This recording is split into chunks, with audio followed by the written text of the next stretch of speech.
Ndagusuje kandi mwifurije gukomeza kugira ibihe byiza wese mo kubana natwe muri kano kanya aho tugiye kugaruka ku ndwara 10 zisha abarenga 13,000 mu bigo by'ubuvuzi hano mu Rwanda mu mwaka 2023. Tukaba tugiye gukoresha imibare y'ikigo cy'igihugu kibarurisha mibare aho kigaragaza ko mu mwaka 2023 abaturarwanda 13,000 n'abantu 34 baguye mu bigo by'ubuvuzi bingana n'igabanyuka rya 14% kuko mu mwaka wabanje bari 14,000 n'abantu 841. Kino kigo cy'igihugu kibarurisha mibare nyine kikaba kigaragaza ko abaguye mu bigo nderabuzima bari 776 ibingana n'igabanyuka rya 4% kuko mu mwaka 2022 bari 808. Tugiye kurebera hamwe rero indwara 10 zishe abantu hano mu Rwanda, dore ko abaguye mu bitaro by'uturere n'iby'intara mu mwaka 2023 bo ari 7,947, aho imibare igaragaza ko nabo bagabanyutse ku rugero rwa 14% kuko mu mwaka 2022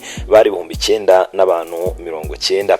Imibare ya kino kigo cy'igihugu kibarurisha mibare igaragaza ko abaturarwanda baguye mu bitaro bikuru icyo twita referral hospitals bangana n'ibihumbi 4,301. Imibare yagabanyutse 15% kuko mu mwaka wabanje bari 4,943. Ibindi 10 rero byatezo mfu birimo indwara zifata abana baba bamaze igihe gito bavutse, aho zahitanye abangana n'ibihumbi 7,233 bavuye ku 3,363 mu mwaka 2022 bingana na 55% by'imfu. Ngwa ikaze kuri On Time TV, uraza kuma ibitekerezo byonyandikira muri comment kandi bari kukoresha. Niba utarakora subscribe nawe ikore kandi kwa magambo yanditsemo subscribe imbere izina On Time TV arayitaza kamiso kinzojana kuga kandi aho ibere mu rugo mu kazi no mu zindi gahunda zigiye zitandukanye ukomeze kuryoherwa n'amakuru n'ibigano byinshi byiza nkomeje kugenda ngutegurira. Indwara zifata inzira z'ubuhumekero zisha abaturarwanda bagera kuri 725, umubare wiyongereye kuko mu mwaka 2022 hari hagaragajwe ko zishe abantu bagera kuri 328. Mu mwaka 2023 indwara z'umutima zisha abantu bagera kuri 591, malaria yica 47 bavuye kuri 37 mu mwaka 2022, mu gihe ibijyanye n'abavukanye ibibazo by'ibice bidakora neza byishe abagera kuri 24. Indwara zifata ibihaha mu mwaka 2023 zishe abantu 144, mu gihe mu mwaka wari wabanje imibare igaragaza ko bari 585. Abaturarwanda 115 bishwe n'ibikomere no kuvunika amagufa, mu gihe indwara z'abagore zishe abangana n'igihumbi 594. Imibare ikagaragaza ko biyongereye kuko mu mwaka 2022 bari 590.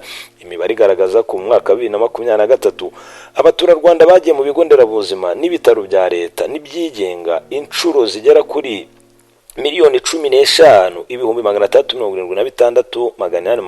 15,376,825 bagiye gushaka serivisi z'ubuvuzi ariko batararamo. Ibigo nderabuzima byakiriye abantu inshuro 11,000 n'ibihumbi 29 n'inshuro 28. Ibitaro by'uturere twakiriye abaje kwivuza inshuro zigera ku 936,723. Abajyanama b'ubuzima bo bita ku bantu inshuro baje kuba bakira abantu ni inshuro 1,1,325,216.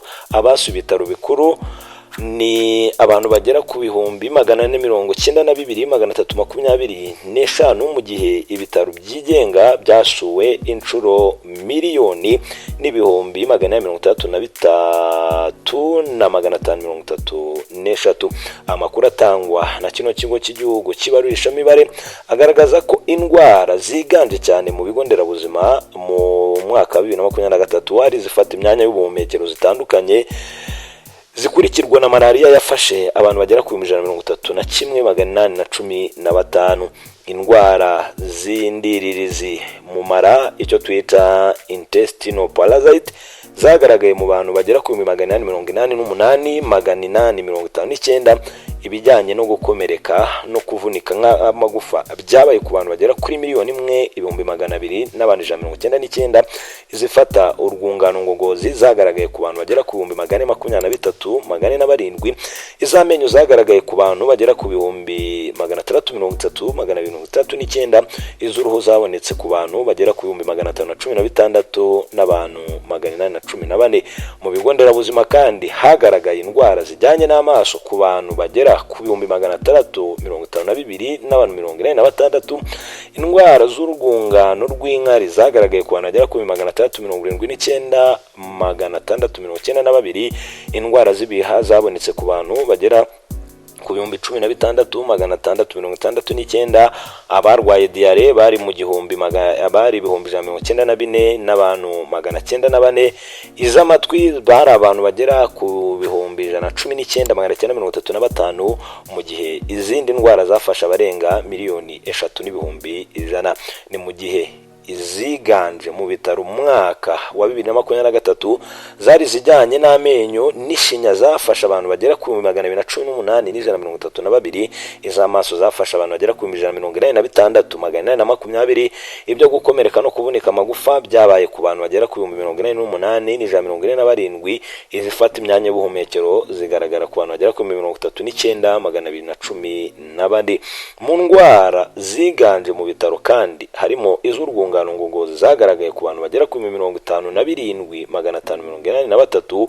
Iz'abagore zagaragaye ku bantu 45,849.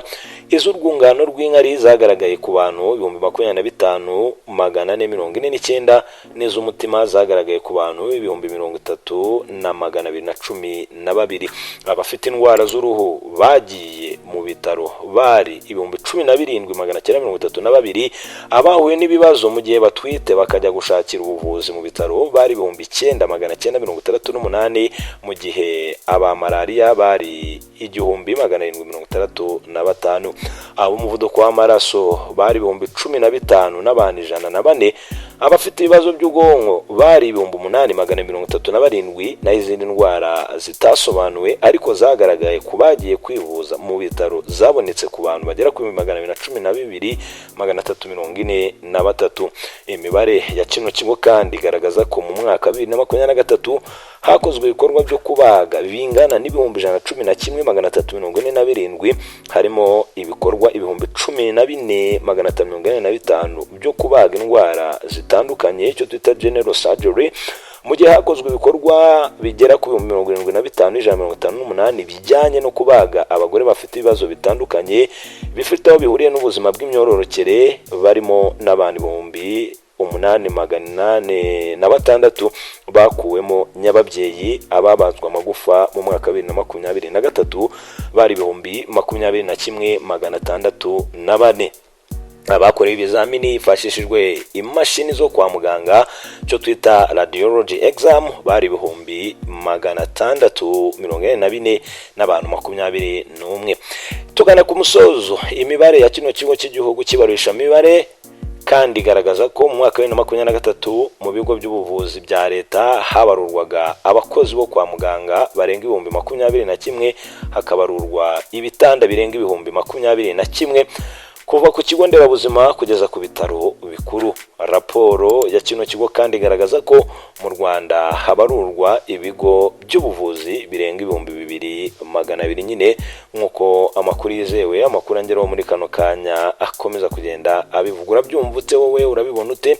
Uragenda uma igitekerezo cyawe nyandikira muri comment kandi like ukoresha. Niba utarakora subscribe nawe ikore ukande kora n'amagambo yanditsemo subscribe imbere y'izina On Time TV, leta zakamenyetso k'inzogera nako gakandeho aho wibereye mu rugo, mu kazi ndetse no mu zindi gahunda zigiye zitandukanye urimo, ube mu bambere nzajya nohereza notification, bityo ukomeze kuryoherwa n'amakuru n'ibiganiro byinshi byiza biba bigiye bitandukanye.